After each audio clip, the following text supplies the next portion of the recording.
can report to the world that the strikes were a spectacular military success. Iran's key nuclear enrichment facilities have been completely and totally obliterated. נשיא ארצות הברית ואת העם האמריקני.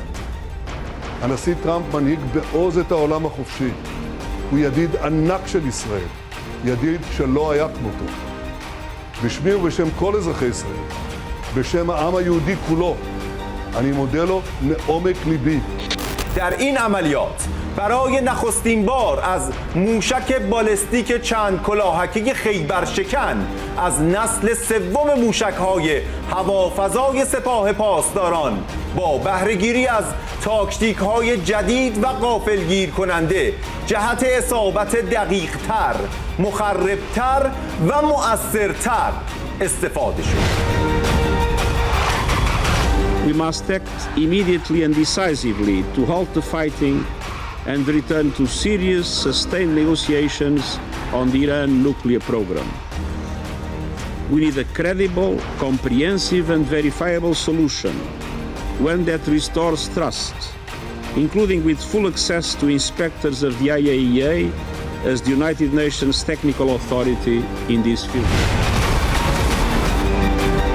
Ya tentunya pengaruh Rusia lebih besar ya di kawasan itu, khususnya dengan pemerintah Iran. Jadi saya kira peran dari pemerintah Rusia akan sangat besar. Ya semua akan berusaha untuk deeskalasi.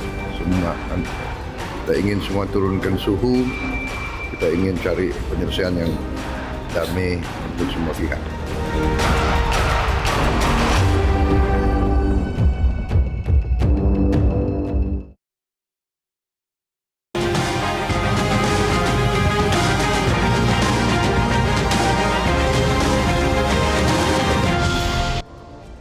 Halo, selamat malam pemirsa. Ketegangan di Timur Tengah kembali memuncak. 13 Juni 2025, Israel melancarkan serangan udara ke Iran, menyasar fasilitas nuklir dan menewaskan sejumlah tokoh militer. Tidak lama berselang, Amerika Serikat menyatakan dukungan terbuka dan menggempur 3 situs nuklir utama Iran. Sebagai balasan, Iran meluncurkan ratusan rudal ke wilayah utara dan tengah Israel. Situasi makin memanas saat Iran mengancam akan menutup Selat Hormuz, jalur vital yang dilalui 1/5 pasokan minyak dunia. Tentu berbagai dampak harus diantisipasi secara nasional, regional maupun global, termasuk di Indonesia, bisa terdampak pada harga energi, inflasi dan juga stabilitas ekonomi. Akankah perang Iran-Israel berkepanjangan? Langkah konkret apa yang perlu dilakukan Indonesia untuk meredam dampaknya terhadap ekonomi dan juga energi nasional kita? Bersama saya Afiani Malik, inilah Top Issue. AS ikut gempur, Iran pantang mundur.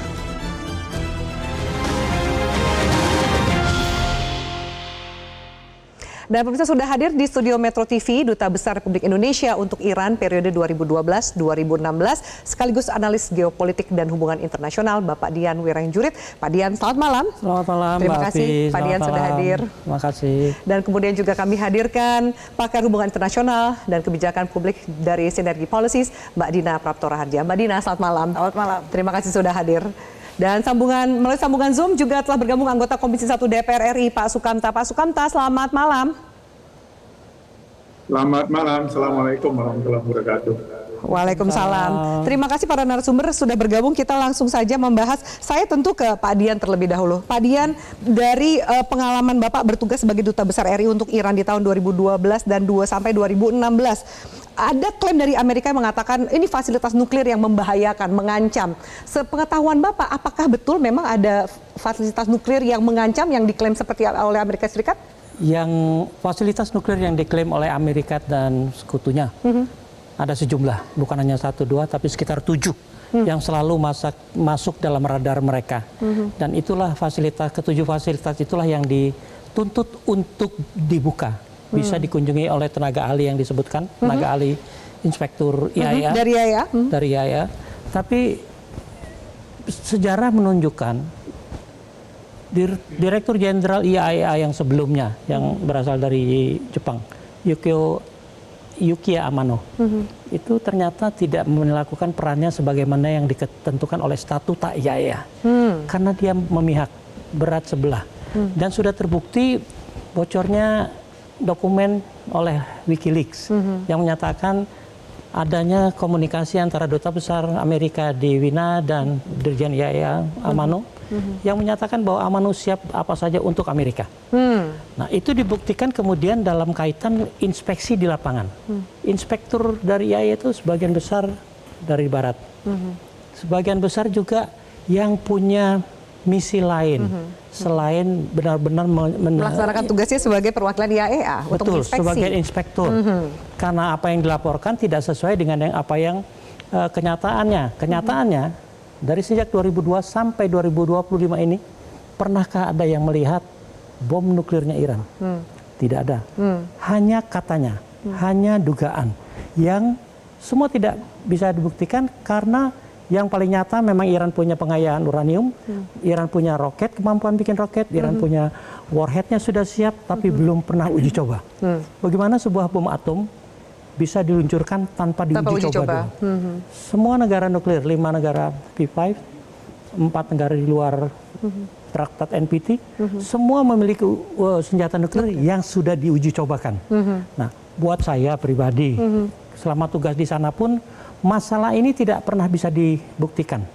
Apa yang dikatakan sebagai data, foto, image dari satelit yang katanya dikeluarkan oleh kelompok oposisi Iran di Amerika, mengundang pertanyaan dari sejak awal. Apakah mungkin sebuah NGO memiliki fasilitas nuklir, satelit dan sebagainya, sampai bisa menyediakan data yang detail, yang juga seperti kasus di Irak, yang katanya punya senjata pemusnah massal, seorang menteri luar negeri sampai membuat paparan dengan foto lengkap, dilengkapi informasi jenderal Amerika, tidak terbukti.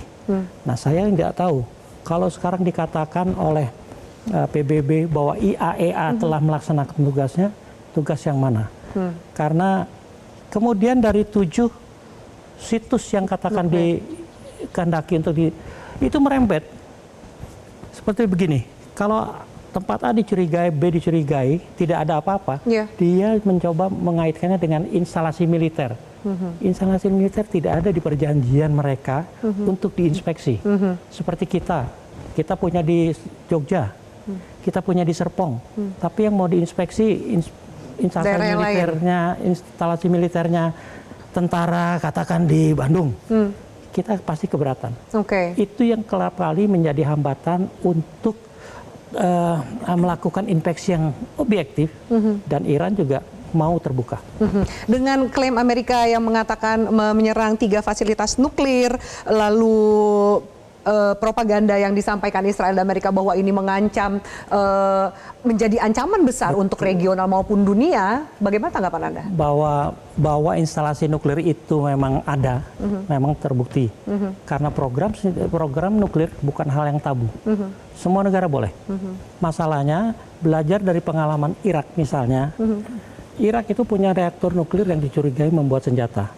Diketahui pihak Amerika dan Israel diserbu, ditembak, reaktornya luluh lantak, hancur. Selesai juga program nuklir Irak. Iran belajar dari situ, memiliki program nuklir yang tersebar.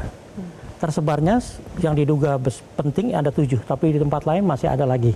Bahkan diduga ada yang di bawah tanah. Semua dugaan. Kalau 3 ini sekarang dibom, memang akan sangat berpengaruh terhadap program nuklirnya, tapi tidak menghentikan. Oke, itu tidak bisa menghentikan program itu dan kemungkinan akan jalan terus? Akan jalan terus dengan kejadian terakhir ini. Oke, apa yang bisa kita baca dengan kejadian terakhir ini? Bahwa satu, mengebom fasilitas nuklir juga tidak menghentikan Iran, bahkan mungkin semakin kencang, mengatakan Amerika memiliki konsekuensi yang besar atas serangan yang dilakukan pada hari Minggu. Mbak Dina, situasinya akan semakin memanas atau akan kita lihat ada titik terang perdamaian dalam waktu dekat? Saya melihat situasi panasnya mungkin masih akan cukup lama, masih akan berlanjut. Lamanya berapa lama tergantung dari Amerika Serikat dan Israel. Karena inilah 2 pihak yang selama ini mengambil keuntungan lah dari situasi yang nggak pasti yang diciptakan oleh serangan ini. Jadi kalau saya sih curiganya memang pasti ada agenda lain. Sebenarnya bukan untuk mengejar instalasi nuklir itu, karena seperti dikatakan nuklir itu apalagi kalau untuk pembangkit listrik itu kan hak. Dan banyak negara juga yang memiliki fasilitas itu. seluruh Eropa kan Iya, pakainya seluruh Eropa menggunakan nuklir.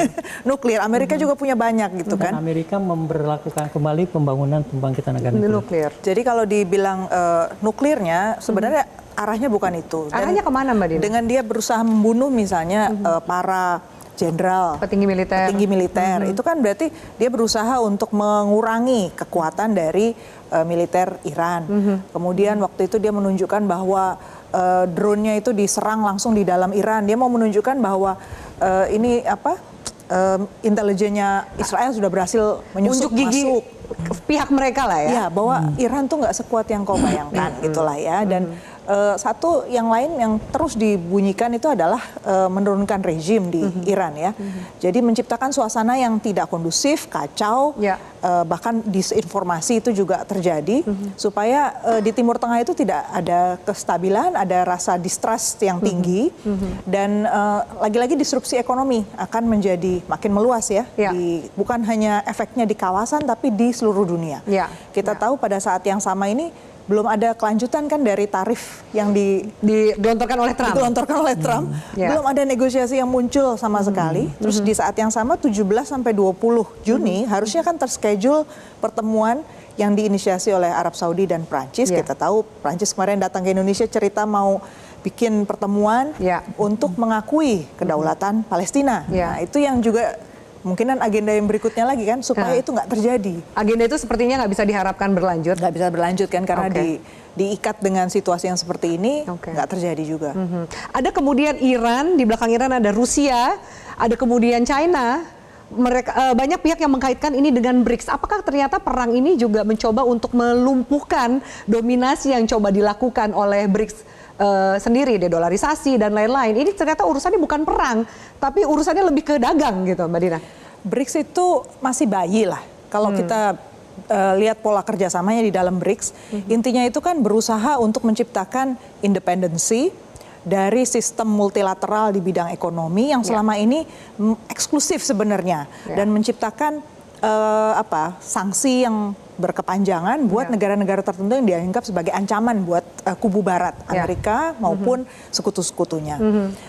Kita bisa membayangkan kalau buat Indonesia yang selama ini masih dianggap cukup friendly lah ya, itu memang nggak terlalu terasa. Tapi kalau buat negara seperti Rusia, Cina, kemudian Iran, itu kan mereka udah merasakan betapa nggak enaknya diisolasi secara ekonomi kan. Jadi kalau kita bicara soal pertumbuhan, pembangunan itu kan hak ya sebenarnya di piagam PBB, itu juga satu hal yang diupayakan gitu kan. Jadi negara-negara ini akhirnya berusaha mencari alternatif lain keluar dari dominasi, hegemoni sistem multilateral ekonomi dulu. Tapi memang nggak bisa disangkal sejumlah negara menggunakan ini sebagai simbol, menunjukkan bahwa mungkin loh ini bisa bergerak ke politik. Perlawanan mereka lah ya. Tunjuk gigi bahwa kita juga punya kok kawan-kawan alternatif. Nah memang ya namanya juga politisi ya. Dalam jangka pendek kadang-kadang mereka ingin kelihatan ada sesuatunya. Padahal sih realitanya masih bayi nih. Ini masih bayi, seharusnya tidak perlu dikhawatirkan sebegitu jauh oleh Amerika dan aliansinya gitu ya. Kalau kita lihat kemarin pertemuan Putin ya dengan Dilma Rousseff di Saint Petersburg Forum, itu kan kelihatan yang dibicarakan sebenarnya kan NDB ya, National Development Bank ya, yang baru yang mau dibuat sebagai alternatif dari World Bank dan IMF. Itu kan kesulitannya apa NDB? Nggak gampang bikin platform transaksi yang akurat, believable, kemudian juga timely untuk transaksi dalam local currency gitu kan. Karena kalau sekarang semua sudah pakai dolar atau mata uang barat, ya relatif lebih mudah gitu kan. Jadi menunjukkan bahwa masih jauh lah jalannya sebenarnya untuk menuju ke sana. Makanya dia masih minta bantuan juga, injeksi dana dari World Bank misalnya untuk pembangunan infrastruktur. Ini kan sebenarnya satu dimensi kita nggak boleh lupa ya, jangan terfokus pada satu framing lah.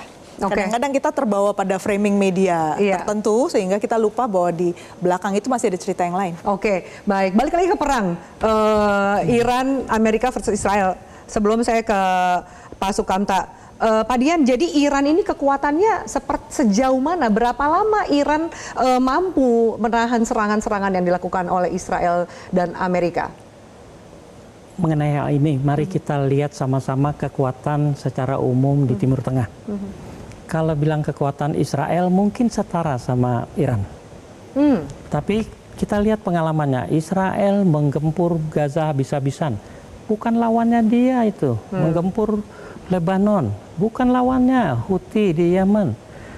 Nggak imbang. Nggak apple to apple gitu. Nggak apple to apple. Kekuatan pertahanan Tapi militernya. saya yakin Israel itu kaget. Ya. Tadi Mbak Dina sudah menyinggung. Ya. Kekuatan Iran itu tidak diduga.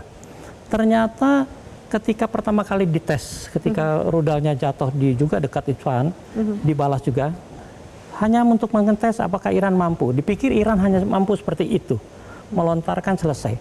Sekarang bertubi-tubi yang dilontarkan. Ya. Sampai masyarakat Israel pun sekarang sudah jerah gitu ya, ketakutan, sudah khawatir bahwa negaranya akan hancur.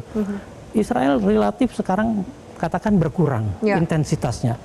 Karena ternyata mereka berimbang dan ternyata Israel tidak mampu dengan gebrakannya itu, dengan gempurannya itu, meruntuhkan Iran dalam sekali pukul katakan, atau dalam waktu singkat. Dipanggillah induknya. Amerika. Yang disampaikan bahkan terima kasihnya Netanyahu kepada Trump. Iya, dan kalau kita lihat Amerika, cawe-cawe Amerika di negara-negara di dunia ini pun semua sebagian besar tanpa alasan. Ya. Sekarang tanpa alasan nih. Ya. Ketika Israel sudah kelabakan menghadapi Iran, tiba-tiba diserang Irannya. Alasannya selalu klasik. Kalau Amerika itu selalu dimanapun klasik, keamanan, humanitarian, demokrasi, sama menyelamatkan warganya dia dari negara itu. Loh, apa yang terjadi sekarang? Nggak ada alasan. Alasan yang sifatnya belum terbukti dipakai. Kalau mau jujur, Israel menyerang Iran dibalas berhenti. Sekarang Amerika. Tapi kenapa tidak dilakukan di Ukraina sama Rusia? Jelas bertetangga, jelas Rusia invasi. Kenapa Rusia tidak dihadapi oleh Amerika? Buat saya ini bentuk maaf ke pengecutan. Beraninya lawan anak kecil kalau anak bilang sekarang, anak-anak muda sekarang. Ya terang aja lawan Hamas, lawan Houthi, lawan Hezbollah. Sekarang di Ukraina hadapin dong gitu ya. Hadapin dong. Di Taiwan latihan perang Cina pakai senjata tajam di depan pekarangannya Taiwan juga dibiarkan tuh. Nggak ada latihan perang itu didatangi sama kapal induk sama-sama di berhadapan begitu. Artinya apa sih kok beraninya sama negara-negara yang memang kecil? Coba riwayatnya. Iran, Irak, Syria, semua Grenada, Panama, semua negara kecil yang memang tidak secara kapasitas tidak ada bandingannya dengan Amerika. Tapi mungkin karena kaya dengan sumber daya alamnya. Siapa? Negara-negara yang dihajar oleh Amerika. Panama apa? Hanya teluk, hanya selat. Grenada punya apa? Negara-negara lain punya apa? Termasuk kayak di Asia sebelumnya. Kamboja, Laos diserang tanpa alasan. Padahal kongresnya sendiri tidak menyetujui, apalagi PBB. Presidennya jalan terus tuh. Rupanya perang itu bagian dari hobi, tapi juga bagian atau tujuan dagang tadi. Persis, bagian dari hobi, tapi juga ternyata ada kesan sangat kuat dan memang tidak dapat dipungkiri bisnis. Karena bisnis pembuatan senjata Amerika itulah yang menghidupi industri dan masyarakat Amerika Serikat. Ditambah sama minyaknya. Ada yang namanya military industrial complex. Itulah kehidupan Amerika di sana. Orang militer pasti tahu, senjata itu rata-rata umurnya 1 generasi, 25 tahun. Setelah itu kalau tidak dipakai ya pelan-pelan akan fading away. Harus ada yang baru. Nah, kalau yang lama tidak dipakai, pemborosan. Kalau yang lama dibuat dan dipakai, itulah keuntungan yang akan dinikmati Amerika. Tapi mengerikan sekali kalau kemudian tujuannya adalah dagang dan cari cuan gitu. Sementara resikonya ini membuat khawatir secara internasional. Kita harus jeda, nanti saya minta tanggapan dari Pak Sukamto, Komisi 1 sempat mendorong Indonesia bisa menginisiasi perdamaian. Seperti apa peran Indonesia dalam perang di Timur Tengah ini? Kami lanjutkan sesaat lagi. Tetaplah bersama kami di Top Issue.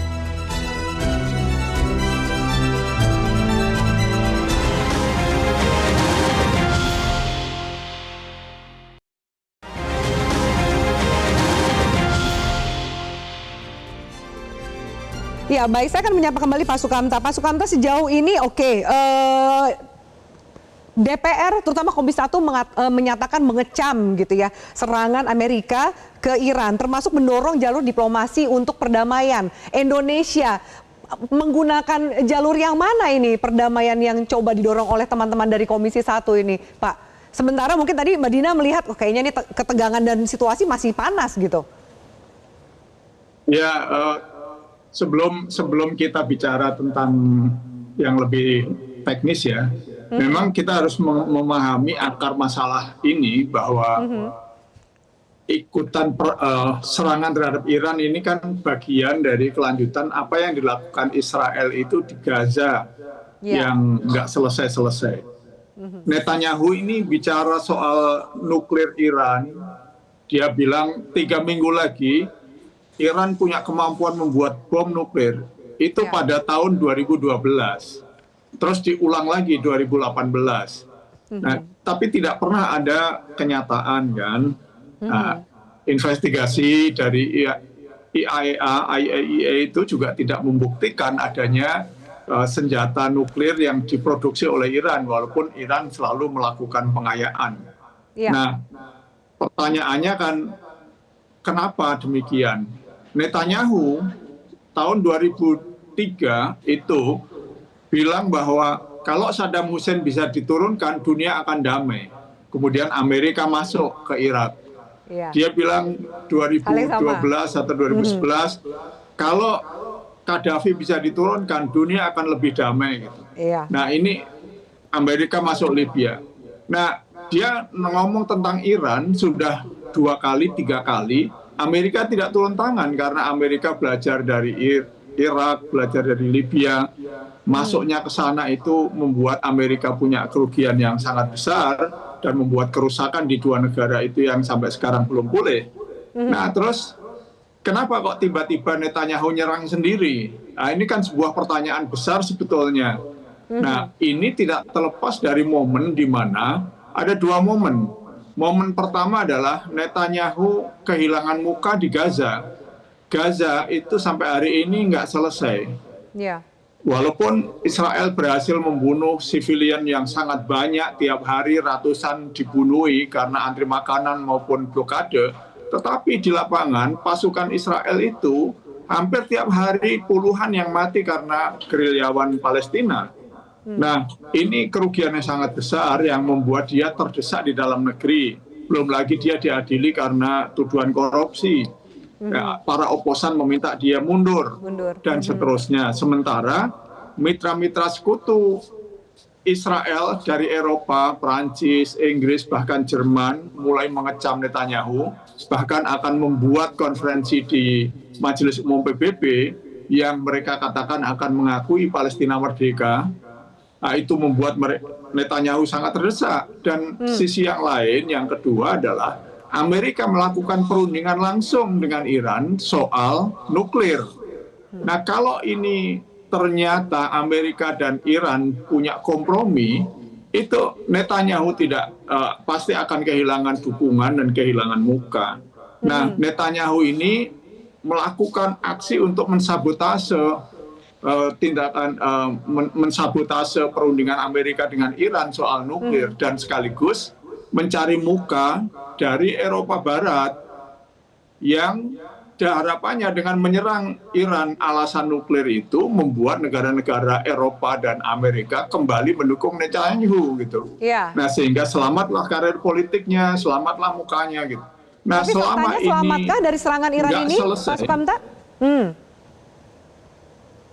Ya, serangan ke Iran ini bagian dari penyelamatan muka Netanyahu. Kalau kita lihat sekarang Amerika turun, saya membacanya yang dilakukan oleh Amerika ini kan menyerang Fort Dome yang di situ ternyata sudah kosong. Pertanyaannya, apakah Amerika intelijennya begitu bodoh tidak tahu kalau itu sudah kosong? Menyerang fasilitas yang kosong. Nah, sepertinya ya, ini Trump ini memang sekedar melunasi kewajiban karena dia di lobby Zionis di kalangan pemerintahan kanan kirinya Trump ini begitu kuat dan juga di Kongres juga sangat kuat. Jadi desakan-desakan yang kuat itu dia lunasi dengan ngebom, tapi sekaligus barangkali yang dibom itu wilayah yang sudah kosong, satu. Yang kedua, dia bilang, udah sekarang sudah saya bom, sekarang saatnya damai gitu. Iya. Jadi menurut Anda setelah Trump mengatakan sekarang saatnya damai, apakah Amerika akan menyerang Iran lagi, Pak? Minimal Anda katakan tadi sudah lunas nih janjinya. Ya, yang dimaksud damai Trump itu kan Iran jangan nyerang Israel lagi dong, gitu loh maksudnya. Nah, jadi saya kira ini situasinya, dan kita juga sambil was-was ini menunggu apa respon Iran terhadap serangan ini. Apakah Iran akan habis-habisan menggempur Amerika karena fasilitas Amerika di kawasan itu sangat banyak, atau Iran akan habis-habisan nyerbu Israel dan akan terjadi perang besar, dan itu akan membawa konsekuensi ketegangan yang sangat luar biasa di kawasan Timur Tengah. Atau Iran akan mengembangkan perang proksi, perang cyber, mengaktifkan sel-selnya yang ada di Lebanon, yang ada di Yaman untuk menyerang Israel bersama-sama, atau Israel akan menggunakan PBB diplomasi saja, atau Israel akan membawa ini ke dalam perperangan yang sangat panjang, yang sangat berdarah-darah, yang mungkin akan membuat Amerika dan Israel ini akan kewalahan secara ekonomi maupun secara militer. Atau Iran akan melakukan deeskalasi. Nah, kita semua menunggu ini. Nah, peran Indonesia, di sela menunggu ini apa yang bisa dilakukan Indonesia, Pak Sukamta? Di sela menunggu bagaimana respon Iran, ajakan damai dari Donald Trump, apa yang bisa dilakukan oleh Indonesia dengan berbagai alternatif atau spekulasi situasi yang akan terjadi? Ya, peran Indonesia sudah benar, sudah bagus. Indonesia punya sikap yang tegas bahwa yang dilakukan Israel itu salah, dan Indonesia mengecam tindakan Amerika yang menyerang Iran ini. Nah, Indonesia selanjutnya perlu mendorong lembaga-lembaga multilateral yang ada, Dewan Keamanan PBB, untuk menyikapi serangan Amerika ke Iran ini. Kalau perlu ya kita dorong untuk agar ada sanksi pada Amerika, walaupun kemungkinannya kecil ya, karena Amerika... Apa iya bisa kita dorong sanksi ke Amerika, Pak Sukamta? Ya, Amerika punya veto. Nah, yang jelas jangan biarkan negara-negara yang berbuat salah ini tidak mendapatkan kecaman atau punishment apapun. Nah, Indonesia bisa mengaktifkan fitur-fitur diplomasinya. Kita punya PBB, kita punya OKI, kita punya Global South, kita punya D8. Nah, sambil Pak Prabowo, Pak Presiden sedang berada di Rusia. Nah, beliau dengan sangat bagus pasti mendorong agar Rusia mengambil peran yang lebih maksimal, dan itu yang beliau katakan tadi kan, bahwa Rusia punya akses lebih besar kepada Iran. Jadi saya yakin Indonesia ini akan terus bisa berperan lebih banyak. Baik. Saya minta tanggapan dari narasumber yang lainnya gitu. Pak Dian senyum-senyum ini, Pak. Maksudnya apakah kemudian skenario yang tadi disampaikan oleh Pak Sukamta bahwa banyak juga channel yang bisa dilakukan oleh Indonesia di situasi seperti ini loh? Terima kasih Pak Sukamta.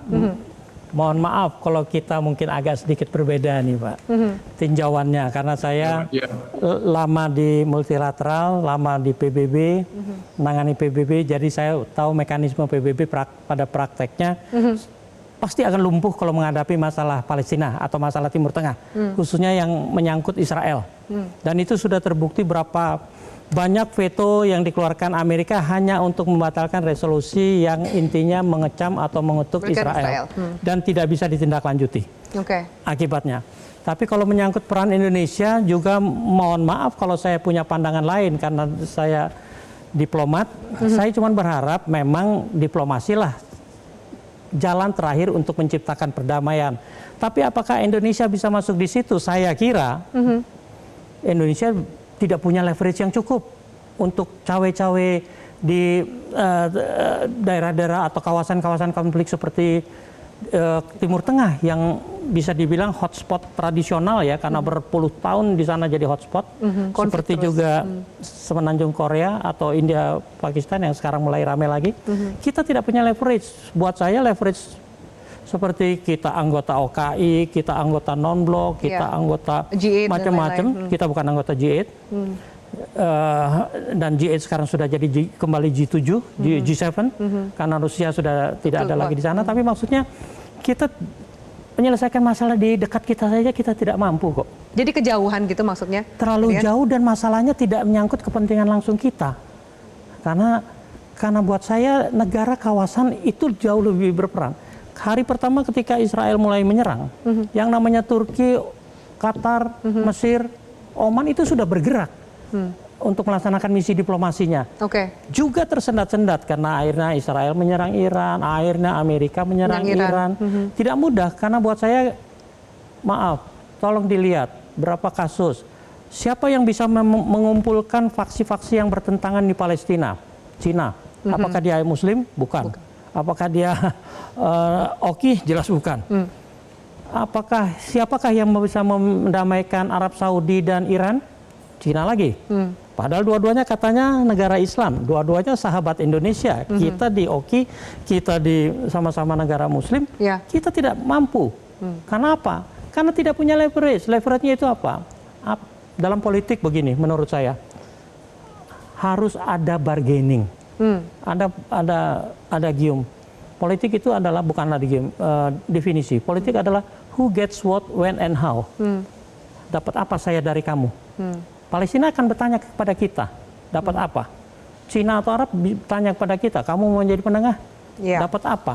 Dan Cina bisa menawarkan itu ketika ada pertanyaan, dapat apa? Dan Cina bisa menawarkan, banyak. Kamu mau investasi, saya kasih investasi. Tapi saya juga butuh migas kamu. Artinya ada tawar-menawar seperti itu. Kita tidak punya. Kita tidak punya. Baik, kita akan lanjutkan termasuk juga ancaman Iran untuk menutup Selat Hormuz. Apakah itu benar-benar akan terrealisasi dan dampaknya untuk ekonomi Indonesia? Usai jeda, tetaplah bersama kami.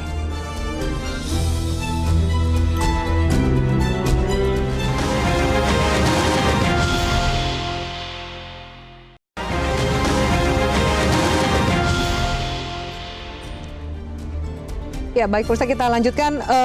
Mbak Dina, menurut Anda kalau Pak Sukamta tadi yakin bahwa Indonesia bisa memiliki peran lewat channel-channel yang tergabung Indonesia di dalam itu gitu. Tapi tadi Pak Dian udah bilang, oh mohon maaf ini pandangan yang berbeda karena nggak ada leverage yang bisa ditawarkan oleh Indonesia. Tanggapan Mbak Dina sendiri seperti apa? Bahwa bisakah ada peran yang diambil oleh Indonesia di situasi yang mungkin titik terang perdamaiannya masih jauh gitu?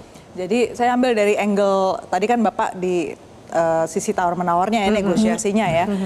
Kita coba lihat dari sisi teknisnya lah. Kalau kita bicara Timur Tengah, ini teater besar. Jadi saya bilang teater karena itu ada pemain yang masing-masing punya peran yang sebenarnya perannya nggak pernah satu dimensi, itu pasti beberapa dimensi. Jadi ada negara, tapi juga ada pemain-pemain swasta yang ibaratnya kalau mereka bisnisnya itu bukan cuma senjata, tapi juga sumber daya alam yang notabene harganya sangat mahal dan sangat dicari gitu loh. Jadi jangan kita membayangkan teater seperti itu sama seperti teater biasa gitu ya. Ini di peta dunia aja Timur Tengah itu benar-benar di pusat, di tengah-tengah gitu ya.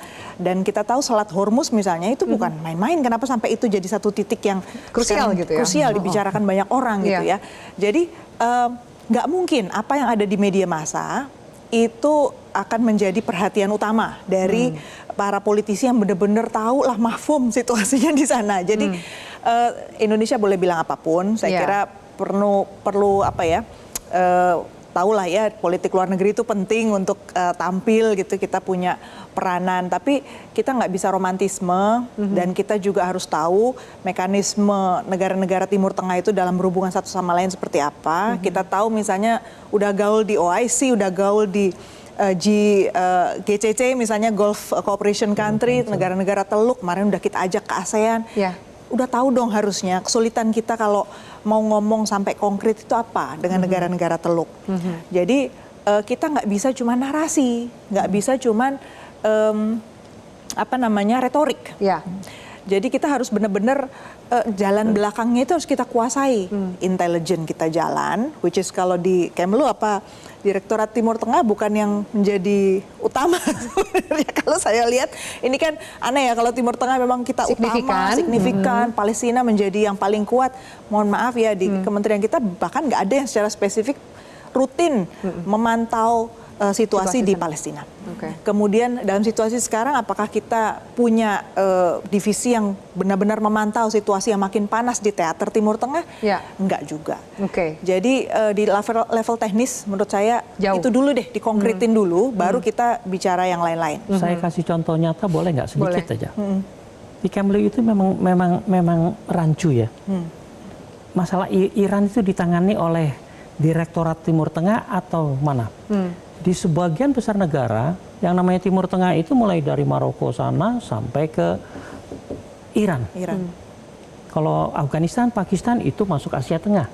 Tapi di kita, Iran itu masuk Asia Tengah. Jadi itu saja sudah kita mau menangani masalah apa? Iran, oh Asia Tengah. Loh, kok Asia Tengah? Padahal di sini terkaitnya sama Timur Tengah gitu loh.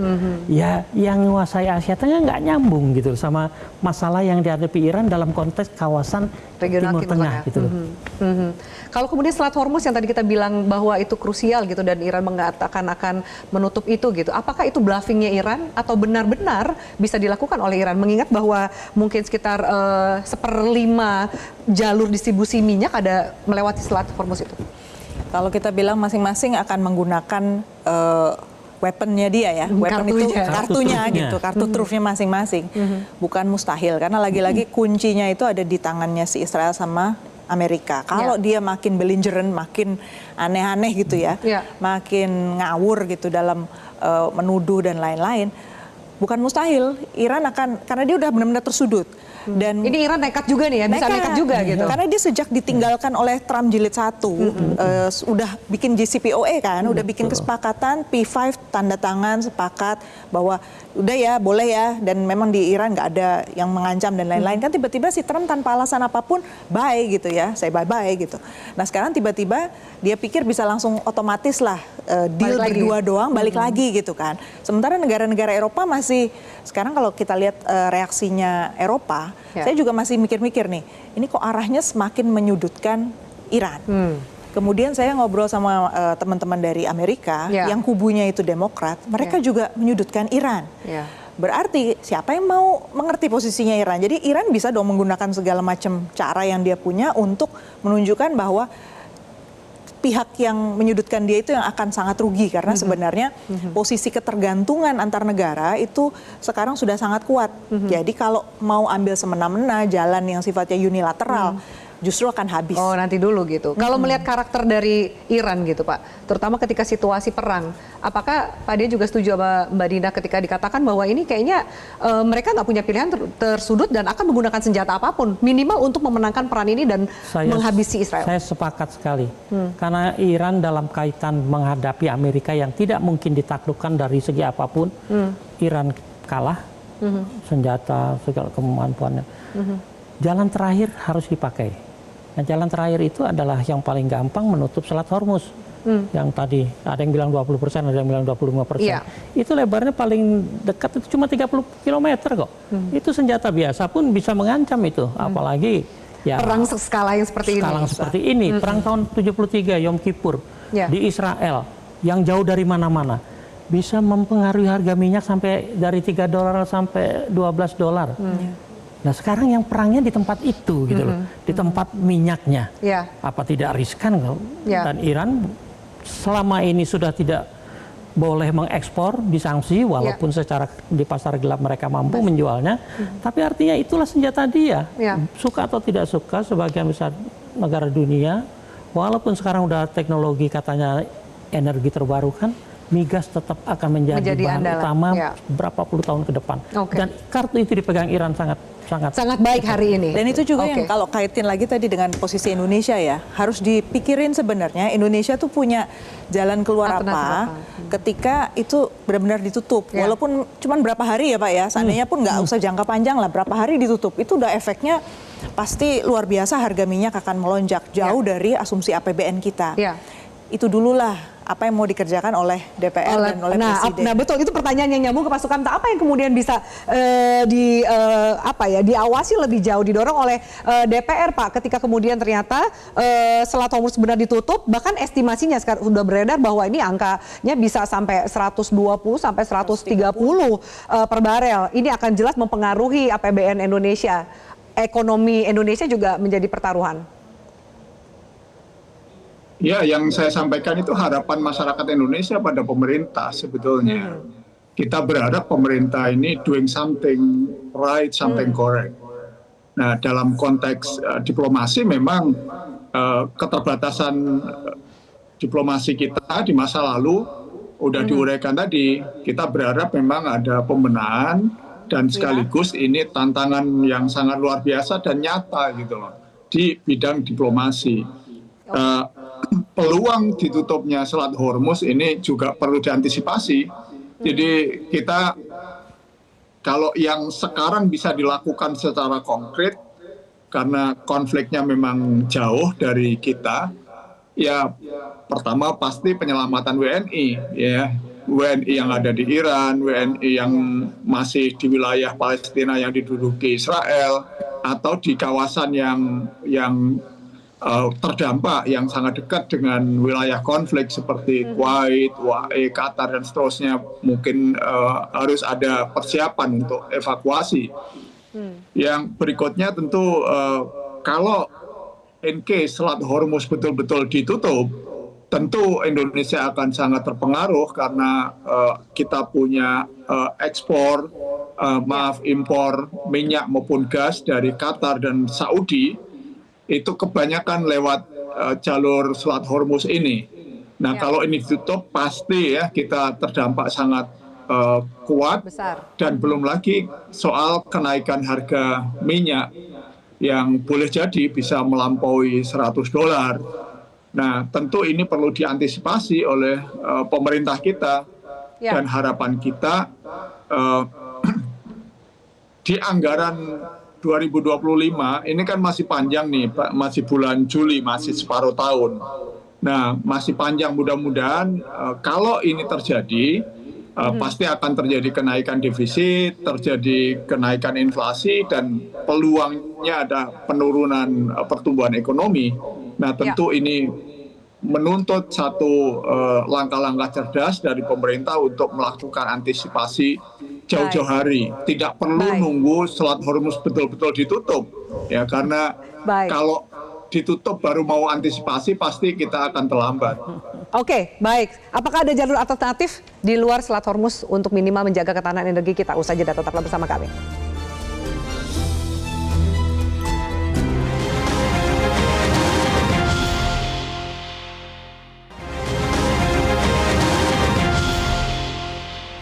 Ya, kita lanjutkan pemirsa. Pak Dian, ketika kemudian tadi Pak Sukamta mengatakan harus ada antisipasi yang dilakukan, jangan sampai Selat Hormuz tutup baru lakukan sesuatu. Apakah Anda lihat ada antisipasi yang dilakukan pemerintah sejauh ini? Peluang antisipasi kita tetap terbuka.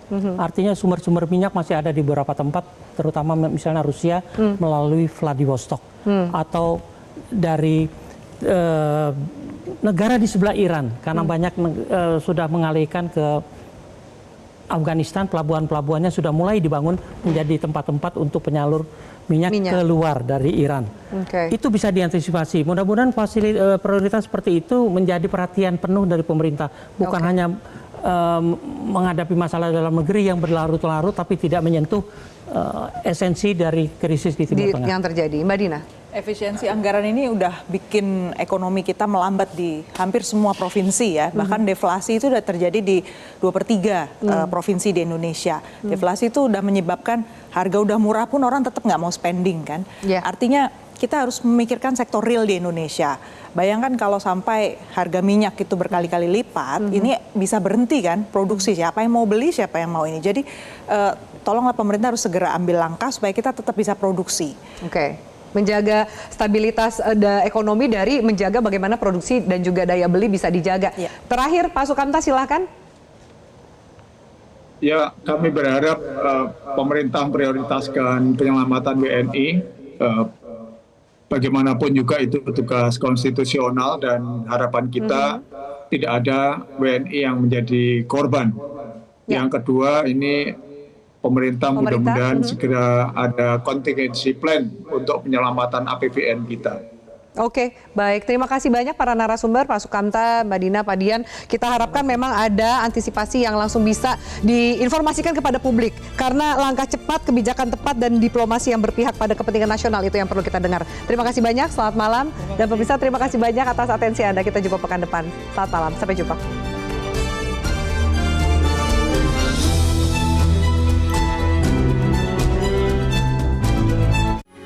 Metro TV. Jelajahi cara baru mendapatkan informasi. Download Metro TV Extend sekarang.